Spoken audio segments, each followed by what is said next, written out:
Hello everyone, welcome back to the lecture series of Satellite Communication and Networking.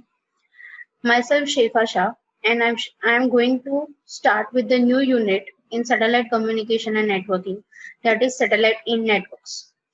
Now, in this unit we are going to discuss the few topics related to the networks, and from that particular topic the ATM, that is at asynchronous transfer mode, is going to be very useful in satellite communication link. So in today's session, we are going to be covered the topics, that is the introduction to the networks and related to the network basic definitions. So first of all, introduction.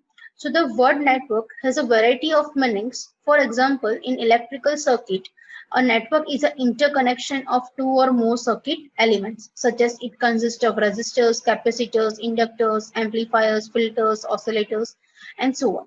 Right? So a network can be formed anyway, either with the help of hardware, that is an electrical circuit, or it can be formed with the help of a virtual circuit, that is a virtual connections. Right? Now, if the network contains at least one closed path, it is called as a circuit. Now, when we talk about the telecommunication, so a network is connection of a device such as telephones, computers, switches, and the printers. Now, similar one word broadband, that is used in context of telecommunication networks that are used to design a to carry a voice, data, video, and image type of signals. Right? And the internet, that is one type of broadband network which will consist of a mixture of signals, that is either data, voice, and video signals, and can be carried with the help of ATM, that is the asynchronous transfer mode. Right? Now we will start with the network basics. So basically the network, first of all, it consists of a topology.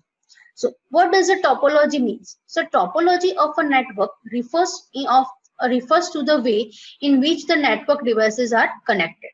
Right? So based on this, how the network is connected. So a network which is connected, various device which is connected, that is called as a bus. So a bus is where the connections are strung out in a line.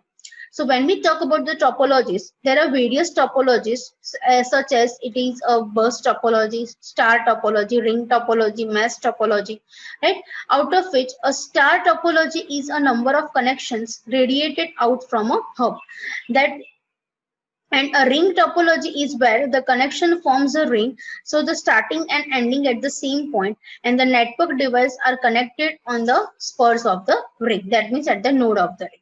Right? Now when we talk about the network, the one condition, that one term, that is a node, come into a picture. So a node is where a number of connections meet at a common point within a network.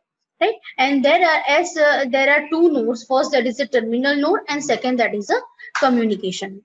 So what does the terminal node and communication node means? So a terminal node, as the name suggests, is where a terminal equipment such as computer and a telephone connect into a network. So example of a terminal node is computer and a telephones, right? And which connects onto a network, that is called as a terminal.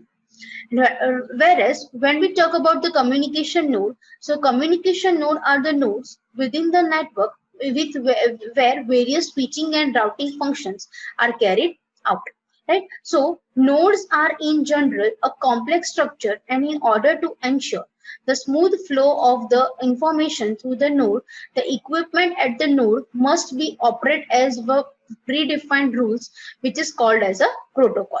Right? So each and every network or each and every layer or nodes are working on a particular protocol, and which the rules are well defined, and on that particular rules they follow the structure or connection. Right? So the overall protocol of a node is structured in layers, where each layer has its own protocol. That means each layer has its own set of rules, and that is independent of other layers in the protocol.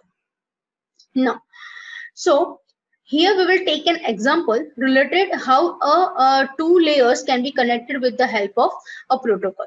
So let's take an example. So here, as you can see on the figure, right, on the figure, there are two users, user A and user B. Each user will have a three layers, that is layer 1, layer 2 and layer 3, and through which a physical link is created. So the whenever the user A communicates with user B, they need to follow a set of rules followed by these layers. Now, how communication takes place? So let's see. Figure shows how user A and B might communicate through a three-layer protocol. So here, as you can see in the figure, there are total three layers. So a three-layer protocol has been defined for both user A and user B. Now, each layer interfaces with the layer immediately adjacent, above and below. It is assumed that information is sent from A to B is in a binary form, that is digital form, right? This might be a bit stream are generated, for example, by either by the pulse code modulation for voice, or it could be bit stored in the digital format such as an email message, right? So originally, as we have know that right now, or in all the communication networks, the digital networks are working right now. So the data can be always transferred in the form of bits, right? So originally digital networks in the contents are used here were separate from the telephone network, and the information is transferred, which is called as data, right? Since it is mostly computer generated. Now layer 3 interfaces with the user A and for example rearrange the bits into the packets. So as you can see, as you have seen the figure, after the user A there is a layer 1. So what does the layer 1 will do? So whatever the user A transmits, it will convert it into the binary form, and that particular binary form, that layer A will decide that which type of packet it should be formed, and then it will be passed to the layer 2. Right? These has to be interface control information exchange between user A and layer 3. But once the message information has been transferred to layer 3, the package arrangement in layer 3 does not depend on user A. Right? So as the data will be accepted by this layer 3, then layer 3 will apply its own rules or own protocols on that particular data. So it will create an interface between A and layer 3, but whenever after the interface is created and the data has been transferred to layer 3, then layer 3 will work now independently and will not depend on the user A. Right? Now, so again, now layer 3 is also interfaced with the layer 2. So again, some interface or protocols are applied on this particular packets which are formed with the layer 3, right? So it will ensure a smooth transfer of message information now in packets in this example. So layer 2 add more bits to the message to provide an address or perhaps some form of error control. So what does the layer 2 will provide now? It will provide some IP address, or you can say they will provide some error correcting bits so that the data received at user B can be decoded properly, right? So now as and when the layer 3 passes the data, the data which is in form of packets to the layer 2, now layer 2 will independently work on its own protocols, and also it will interface with the layer 1, right, which is also known as the physical layer. So whenever there will be a transfer of data, finally it will come to a layer 1, which is the physical layer, and the physical link will be created with the another user another layer 1 of that particular another user B. Right? Now the protocol in the physical layer takes care of such matters such as specifying the type of connectors to be used, the type of modulation to be employed, and the nature of the physical link. So all the three will be discovered and will be connected by this physical layer, right? In the case of satellite, the physical link will be the equipment and the properties of uplink and downlink, as we are making the free space transmission. So as you can see, so what happened that as you can see in this figure, a dotted line is show that the layer 3 of user A is connected with the layer 3 of user B with the virtual connection, right? Again, layer 2 is connected with the layer 2, and layer 1 is connected with the layer 1 via physical link, right? So the dotted line, as you can see, the both layers are connected with each other, and they can map their data as per as and when the decoding is possible, as and when the decoding is carried out, right? So this particular dotted line, that is called as virtual connection, and that is not a physical connection. The only physical connection is that through layer peer layers have to exchange information to exchange through a layer protocol, right? But such information is only used within the two peer layers, right? Now, next we will see some of the network configurations in which are used in common, right? So first, that is LAN, that stands for the local area network.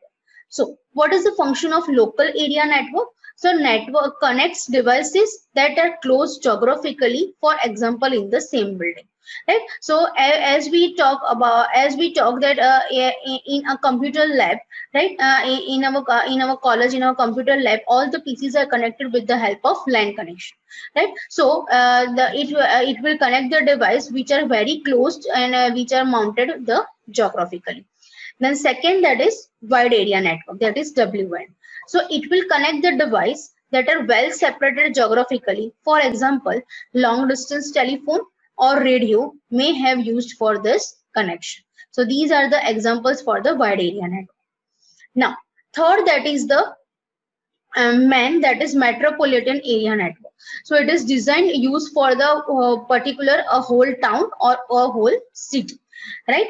Then campus area network, that is CAN. So it is designed for the operation in the campus, such as military campus or the campus of an educational establishment such as college, school, etc., right? And last, that is home area network, which is HAN. So it is designed to connect together device in a person's home, such as we connected a printer with the computer. So that is a network that is a home area network, right?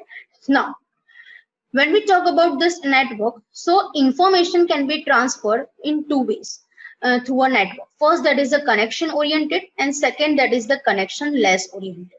Now, when we talk about this first connection oriented, so in connection oriented transfer, the path between the sender and the receiver is established before the information is transferred, and the information packets are then transmitted in a sequence, right? So whenever the network is connection oriented, so the path will be established between the sender and the receiver, and after that the information packets will be transmitted. Then second, that is the connectionless. So in connectionless oriented transfer, a path may not be established before sending the packets, and these may not be sent in sequence, right? So randomly data can be sent to the receiver, and after receiving all the packets, the receiver will now arrange the data in a sequence, right? So this is all about the network basics, right? Now, in today's session, we have discussed about the network basics, what are the different topologies of network, how the network can be established, and we have seen an example that how the data can be transferred from one user to another user with the help of different layers which are followed by the protocols, right? Now, in the next session, we are going to discuss an important topic related to the satellite communication networking, that is the ATM, that is asynchronous transfer mode, in detail, right? So that's all for today's session, and we will meet soon. Thank you for watching.